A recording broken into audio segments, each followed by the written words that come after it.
Hello everyone, my name is SiC and welcome to Dune Spice Wars. Ever since this game came out, I've been wanting to start a series on it, but of course I was very focused on getting Sniper Elite 4 finished before the release of Sniper Elite 5. But now that that is done, it's time to get into a game of Dune Spice Wars, which got released into early access just a little while ago. So, we'll be starting a new game. And so far I've played as House Atreides and I've played a little bit as the Fremen. I haven't touched the smugglers yet, and I haven't played as House Harkonnen yet.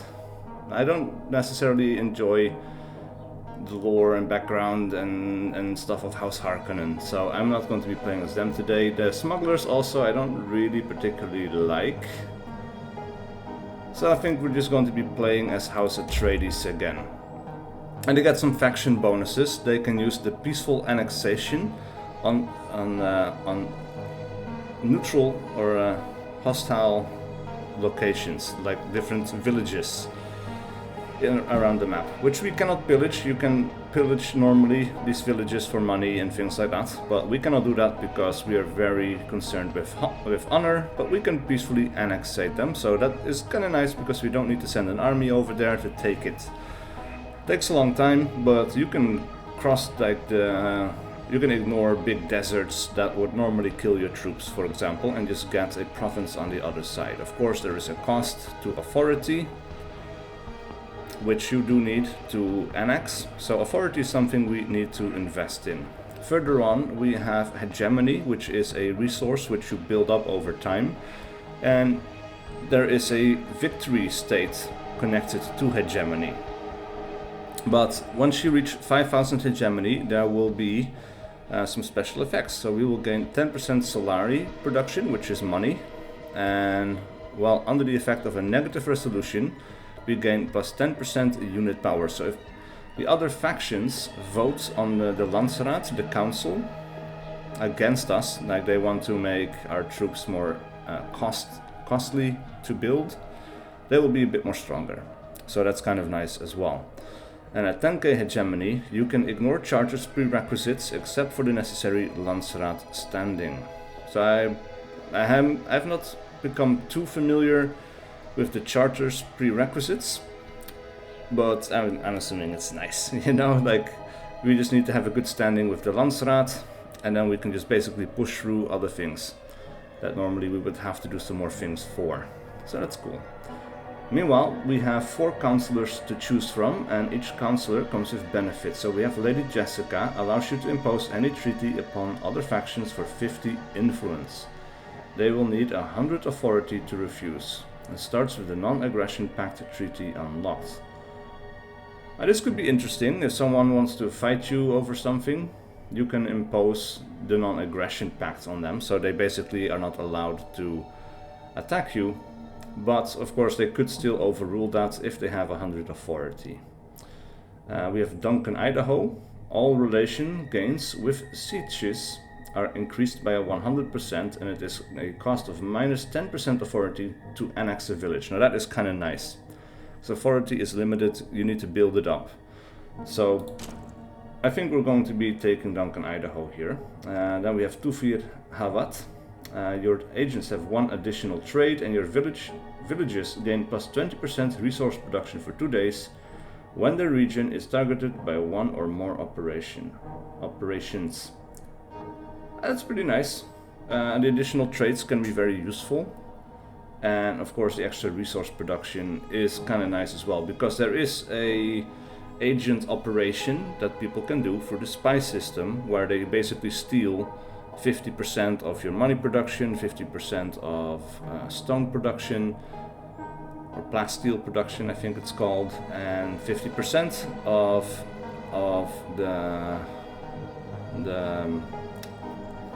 the stardust, what is it called? Spice. That's it. They can steal 50% of your spice, but by this you produce 20% more, so I think it will impact you less for at least 2 days, so that's kind of nice. And finally, we have Gurney Halleck, unlocks the Veteran Militia unit. The military units start with 1 more experience level.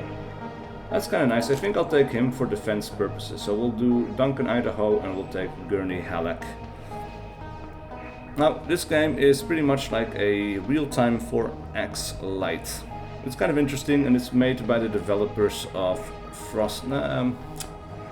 what's it called again? It's the Viking game. It's on the tip of my tongue. Oh, Nordheim? Something like that. Northgard. There we go. Right, so this was made by the developers of Northgard, and that is definitely something you can feel. Now, this is a spice field. I think I want to go scouting here first. I'm just going to quickly do something. I want a second ornithopter, and we're going to get some militia. We'll get a trooper, and we'll get a ranger, and that is about the maximum that we can recruit right now. Of course, that costs us some money and some other resources. Fuel to get an ornithopter, and money, and I think water and manpower to make the 2 units for combat. Now let's see, getting started. We need to recon 1 village in a region with spice fields. Yeah. So yeah, the spice fields you can kind of see in neighboring regions. And in this way it's very much like the original, well, not the original, but it's a lot like Northgard. Because we work with regions, right? And this region has spice, but it's not under our control yet. And we're going to change that right now. We're going to send our troops over. These guys have 2 defenders, which we should be able to deal with. Meanwhile, we send our ornithopter to the next region. Every region contains something special. Now we got this. We'll end with no other consequences. We have some combat going on. And apparently these are all melee troops. These 2 guys will be tied up by my own troopers. Luckily our guys are a little bit stronger, so they can take the hits of these 2 other troops. And now we need to control 1 village with a spice field. Alright, so this is real time, but it also has some 4X elements. We have a spy system, we have research to do, and we have a sandworm detected. And that this is of course a classic Dune thing, but noise attracts sandworms.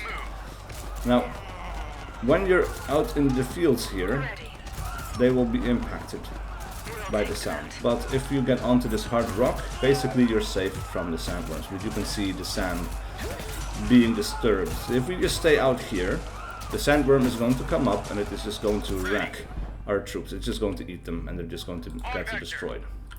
Alright, now let's explore this area as well, now that we have 2 ornithopters. It's definitely not too much. But we defeated the local militia, and now we can take control of this village for 5 water and 37 authority. So yeah, let's go ahead and do that. This is going to take a little bit of time. Not as long as a peaceful annexation. Oh, we have a gold depository here as well. We need to capture a village to unlock development. So as soon as this is done, we can start doing research as well. We need to do a specific kind of research in order to be able to get or to make use of the rare elements. We need a processing plant. We have some other things over here that could be interesting. 2 question marks, but there we go. We have some things available to us. I think we need to have structured warehouses. Yeah, unlocks the processing plant. So for that we need composite materials, minus 15% village building construction costs, and plus 15% village building repair speed. We're going to do this one first. That will unlock this one, and then we will be able to get to the gold. Meanwhile, we did this little side quest. This is kind of just to push you along, essentially to guide your first steps in the game. But now that we have a spice field, we need to start making use of that. So it is time to build a refinery. We can place that anywhere within this stone circle. This will, once it's done, make a harvester which will be deployed on our spice field. Alright, this thing is done. We have stone here, that is good. We need stone deposits for sure. So we're going to send our troops back. Now one thing that is kind of interesting is that these guys also have supply. So you see the green health bar right there. That is their hit points, very basic. But then these guys also have an orange bar. And the orange bar gets depleted when you are in hostile territory, and especially when you cross deserts This is not a desert, this is just rock outcroppings. That's not too bad, but there are deep desert areas. And there's also a terrain tile called the Desolation. Your troops cannot survive there. If they enter it, they will drain their supplies very, very rapidly, and they're going to die.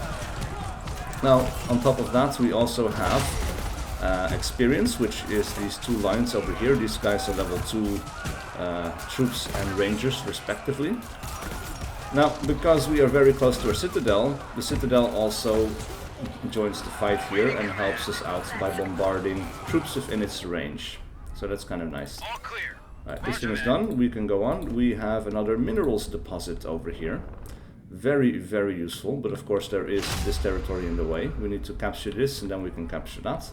Or we need to capture this and then capture that. But I don't know what this terrain has.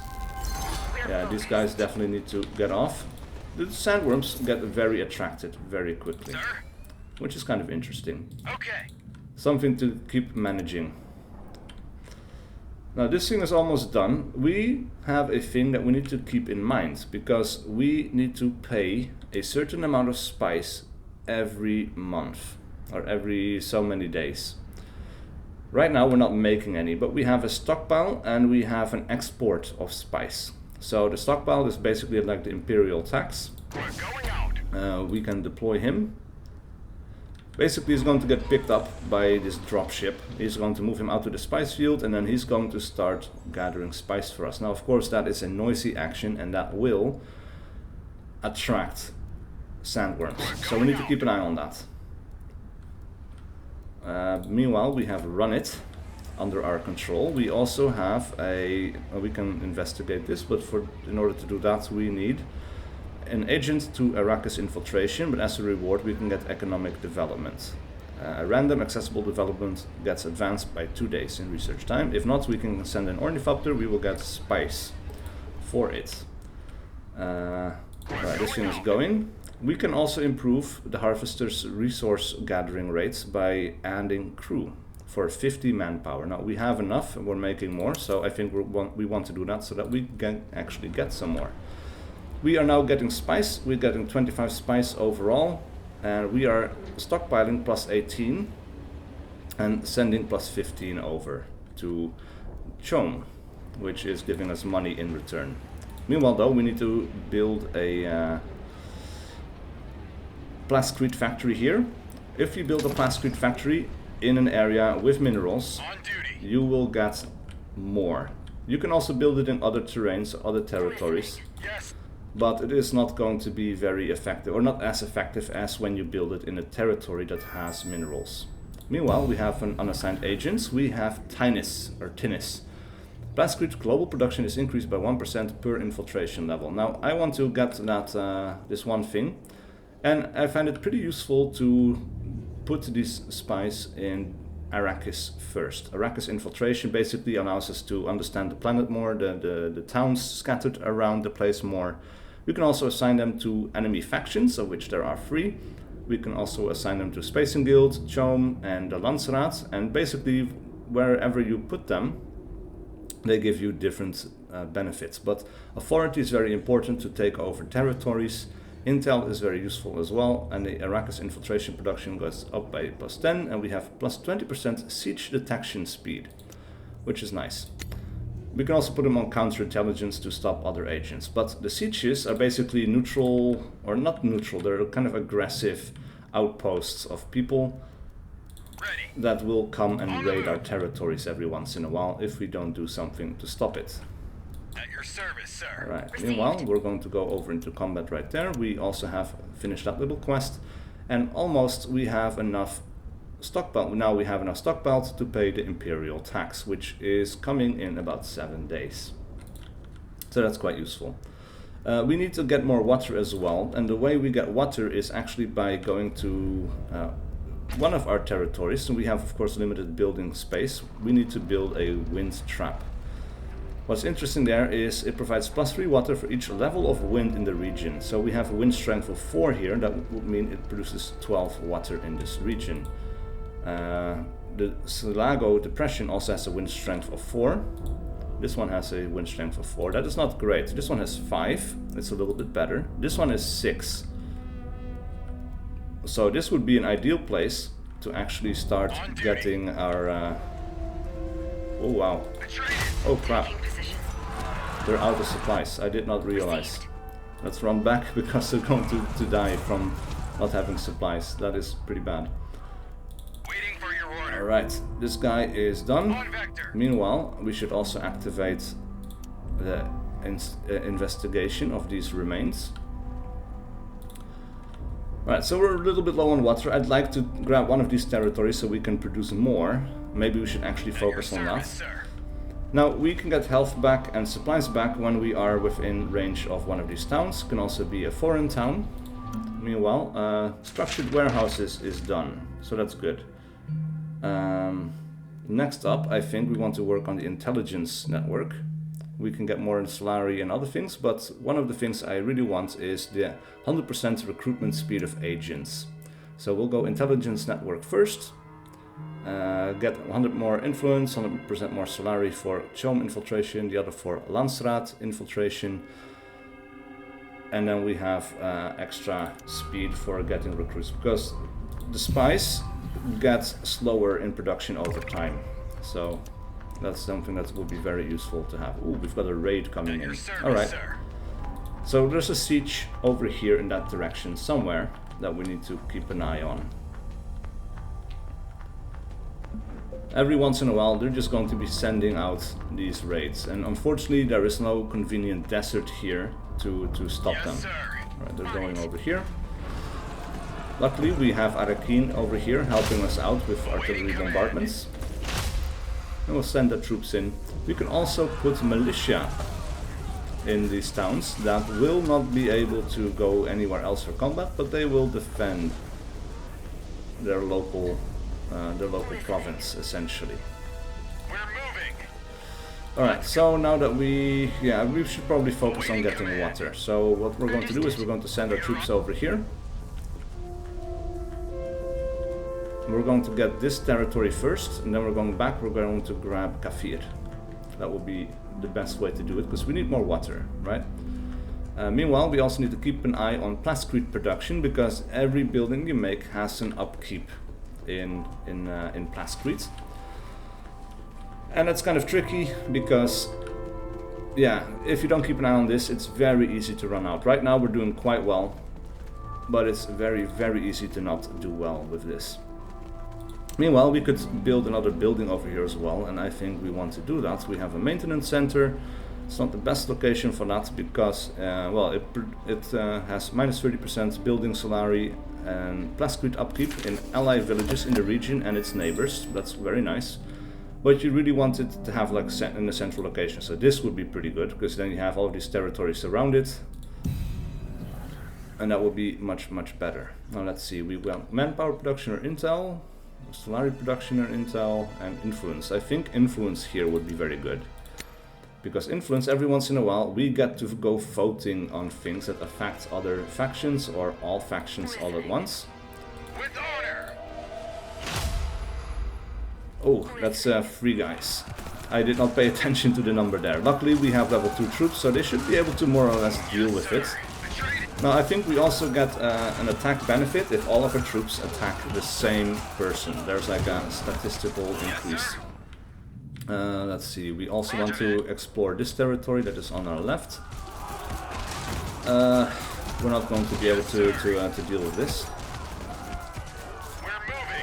We need to get out of dodge there. We don't have enough troops. Now we could get another trooper squad, but they have free water upkeep, which is not great unless we can get more water quickly. But we need the extra manpower. Okay, let's go. So it's a bit tricky. Right, we're already investigating some other thing. We need to recover these guys, and let's get another trooper. There's going to be a constant balancing of resources basically throughout this entire game. So now we have a Landsraad. It's coming up for voting in 4 days, so we have some time to think about it. We can have minus 30% influence production for everyone across the board. It's not great. And we can have minus 50% buildings construction cost for an elected faction, so we could vote on ourselves and we would have cheaper buildings. And we can have troop inventories, plus 100% units recruitment costs, which can be great if you already have a large army and the enemy does not have a large army, and you can basically stunt their growth. You know, that's something that's just super useful. Alright, meanwhile, we're going to get that. We're still working on spying logistics, which is going to take some time, and an ornithopter over here is done. The old gap. Nothing of interest here. Waiting for your order. Yes, sir. Alright, let's go searching over in this direction. This territory would also be great to have because they have energy sources which allow us to make fuel. Right now we only have 2 fuel cells remaining. Not many things use the fuel cells, but if we want to have a third ornithopter, yeah, we could. It requires 5 upkeep in money. Ooh, look at that. We have a spice field detected. Oh, that's good. That is very good. So we definitely want to be expanding over in this direction. As you may have noticed, the Imperial tax goes up every time that it is paid. Every time they will want more. Yes, sir. So in order to be able to keep up with the production, yeah, we could adjust the balance as well. Like we could put everything into Chom right now because we know we have enough stockpile to pay the next Imperial tax. We will get more money. So right now our salary is going up. We can also just turn this off completely, make less money, even go into the negative, but stockpile everything we're making. So if we need a little boost, that's something you can do. But I think somewhere roughly around the middle here is pretty good. Let's see, get elected to 1 positive resolution or convince, yeah, we have a promising politician. So a bright politician has come to your attention. Maybe there's a mutual gain somewhere. If we build 2 new statecraft buildings, we gain 1 new agent with the political mastermind trait. That is pretty good, I think. We are ready. Let's send these guys over. And now we can start voting on things. So we definitely don't want to support this because this affects everyone negatively, including ourselves. It's not great. But basically influence can be used in exchange of other votes. So we have 100 votes and we can select those by 10. So first of all, we're going to put 100 votes on this. These are basically free, you get them every time. But you can further push for certain things by using your influence. So to make sure that we get the minus 50% building construction costs, we can just put in all of our influence. And then other people will have to overrule that by putting even more effort in. Awaiting command. There we go. Now we should be able to get Pelil, however you want to say that. Now, of course, this is real time. There is voting will end in 3 days. In the meantime, we are still producing extra influence, which we can use on more votes. Yes, sir. All right, this is looking a lot healthier right now. I wonder if we can even take this. We need water to take it. We don't even have that. So that's a problem. We kind of just screwed ourselves. Unless we, of course, want to build a building over here. We can do that temporarily. We can put a wind trap somewhere, but we don't have territories that are great for that. Even the old gap is not good for that, so we might as well build a wind trap right there so that we have the water we need to actually annex this place. Atreides. There we go. Alright, so we took out the group. We're focused. There we go. Now, as soon as this other building is finished, we can start taking control of this village, and we can put in a water supplier over there. And then maybe we can even get rid of the one that we just built. Okay. Alright, let's send this guy over there. Now, this is basically, this is dark area. We cannot explore more, but this one we can explore, so that is something to take into account. Ooh, we have a sandworm coming up. It's time to recall the harvester. Luckily for us, it's very quick. This comes dropping in, takes it away, now it's safe. It's going to have to be redeployed, so that's another thing we need to keep an eye on. But when you have many things going on, you can very easily lose track of these things, because sometimes you have a bunch of things going on. Meanwhile, we're losing money, so let's stockpile a bit less.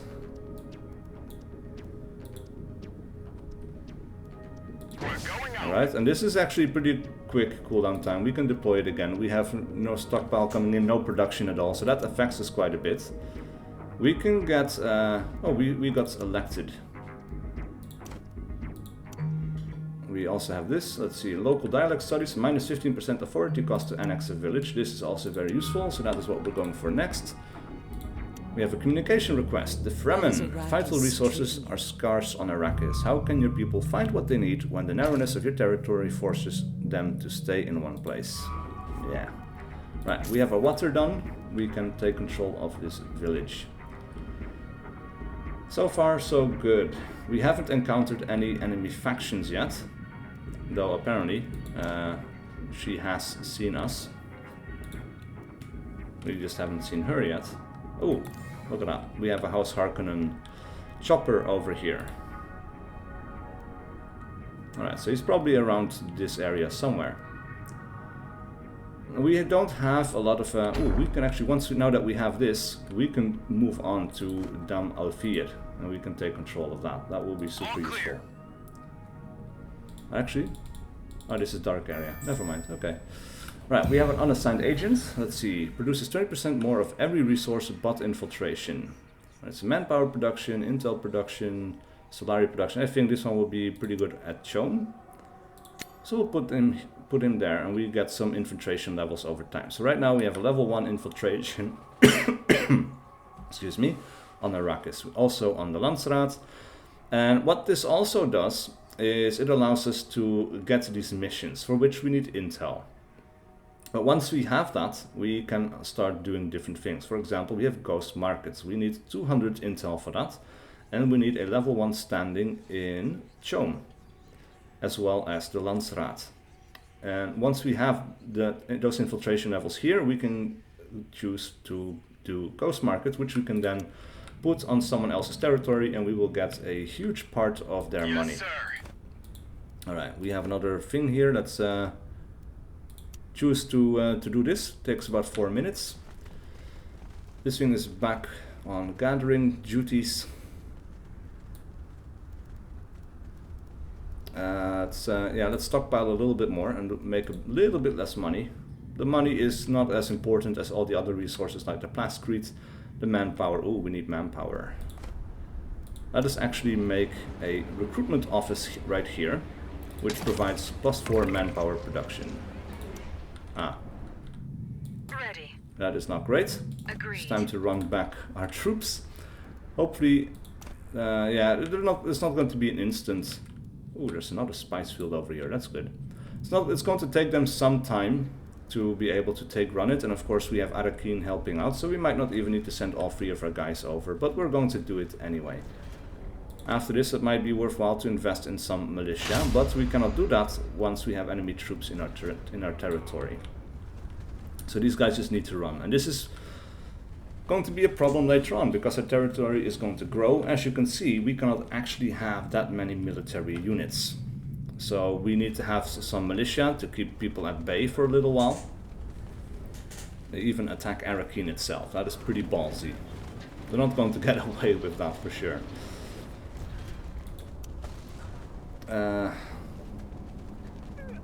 2 new statecraft buildings. We don't have enough territory and materials and things to actually do that, I think, which is a little bit unfortunate.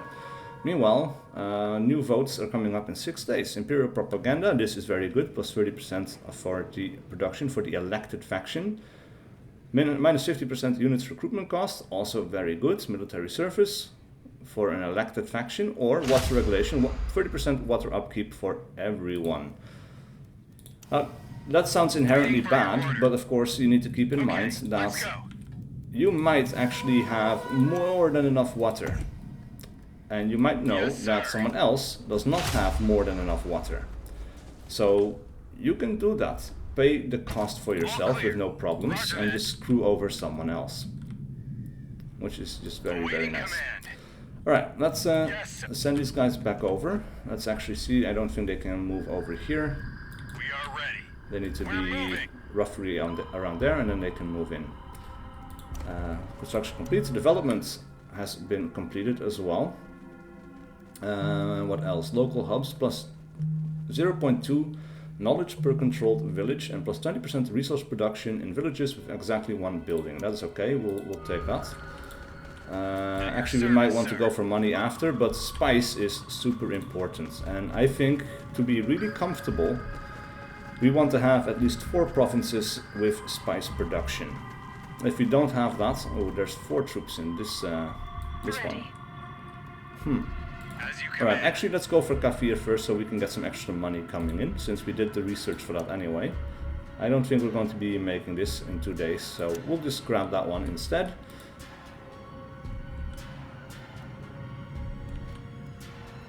And of course, Pelil here, we need to make a wind trap before I forget, because we have a strength 6, wind strength 6 in this region. So this one will produce 6 times 3. 18 water is very good. Alright, we have a new Landsraad Council in 2 days coming up, sure. Communication request from Esmar Tuik. I understand it's frustrating to be outplayed in the run for spice, but the good news is I would gladly sell our surplus to you for a reasonable price. Yeah, that's another thing you can do. Alright, so we just paid the Imperial tax once again. This time they want 280 spice. Luckily we have 300 piled up in our stockpile. Yes, sir. So we're definitely capable of doing that comfortably. Right, this is done. Let's resolve it. We have another spice field right here, but this is belonging to the smugglers right now. And the smugglers are actually moving out to capture the next territory over here.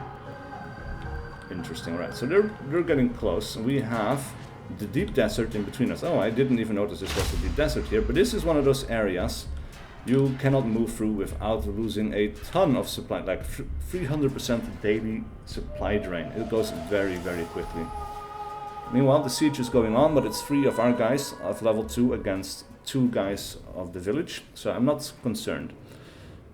Authority production is something I definitely want. I don't particularly care about recruitment costs. Holy crap, I need to... Yes. do need to pay attention to this. We need to run onto the rock here, We're focused. because we have a sandworm. Focus fire. Atreides, hold it too. Yeah, that is definitely something to keep an eye on. Alright, let's also do research here. I want to see what this village has that they're taking.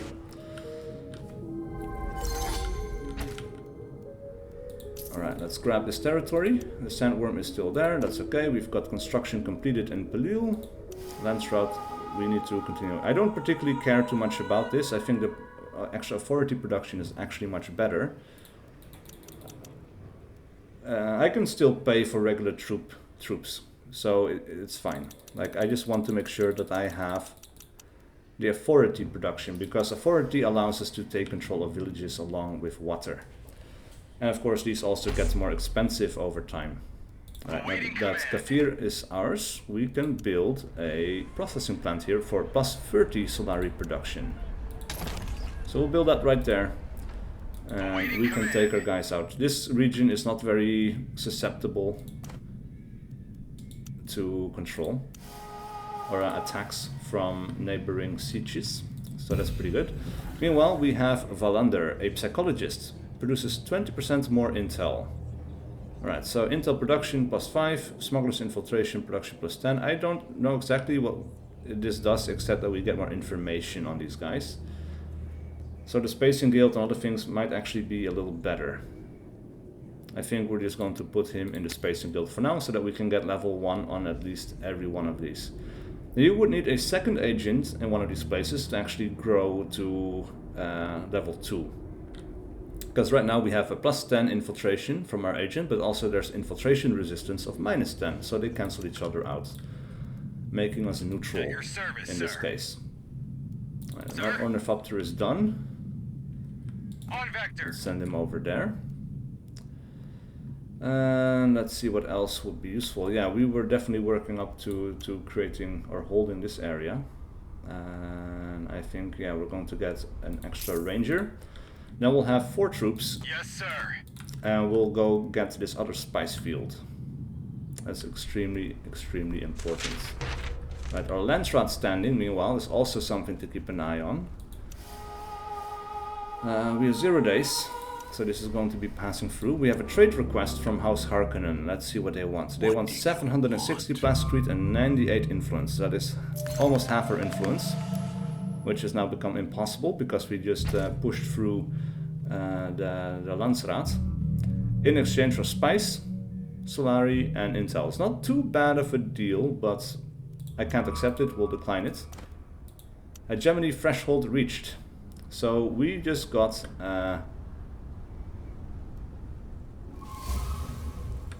2000.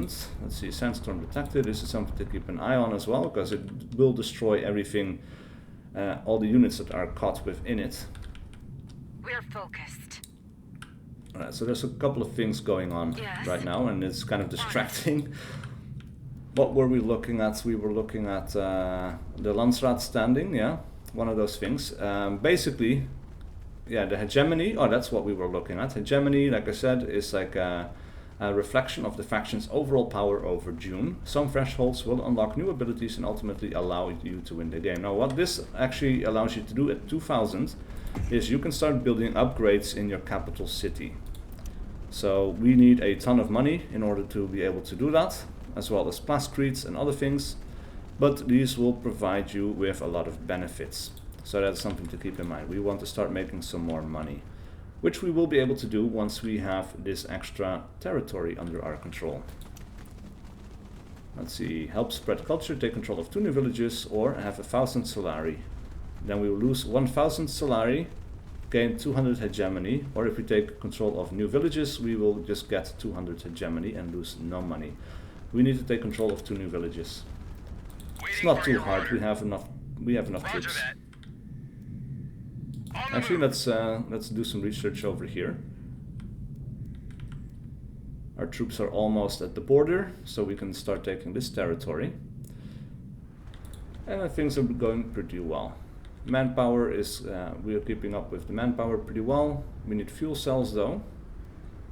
It's not too huge of a priority, but it's adjacent to our other territories, so we might as well grab it pretty soon. Listening. We'll take. Huh, so they can go through here. Sometimes it's a little bit confusing what troops can cross through and what they cannot. But yeah, there's a bit of sand in the middle, so I assumed it would not be possible because it's a very small gap. But apparently it's no problem. Meanwhile, we have an ornithopter. We'll send him over here. And we have a sandworm again. Let's recall. Meanwhile, development is done. We have lay of the land. Agents assigned on Arrakis infiltration will produce 20% more authority, and we have plus 100% siege detection speed. Yes, thank you. That's pretty good. Oh crap. We have a sandworm coming in, attracted by all the fighting. We've almost lost this guy. We need to make him run. As you command. As you command. Crap. Let's go. Yes, sir. This is not great. Yes. On the offensive. We are on the move. We're moving. We are on the move. Alright, I think the sandworm threat has passed. But ooh. We're moving. Yeah, we need to get rid of those guys for sure. Fire at will. Alright, so let's focus everyone on this one group. We'll take them out. We're focused. Focus fire. Alright, definitely need to get these guys. On duty. Yes, Yeah, sir. you're going over here. We have a harvester doing nothing, which needs to be deployed once again. And our final official act of this video will be to take control of Dam Alfir. There we go. Alright. Rated. Ah, come on. A raid is detected. That sucks. That is pretty bad timing. Yes. We're focused. We're going to have to deal with that. Let's send these troops over. We'll keep this one guy over here to take control. At your service, This guy needs sir. to heal up, and then we'll send him over as well. That's pretty crappy. Anyway, let me pause the video here for just a second. And thank you guys so much for watching, because I'm going to be putting a cut in here as we've been playing for some time. Thank you for watching. Please leave a like and a comment below if you enjoyed this content and wish to see more. And I will see you guys for whatever video I do next.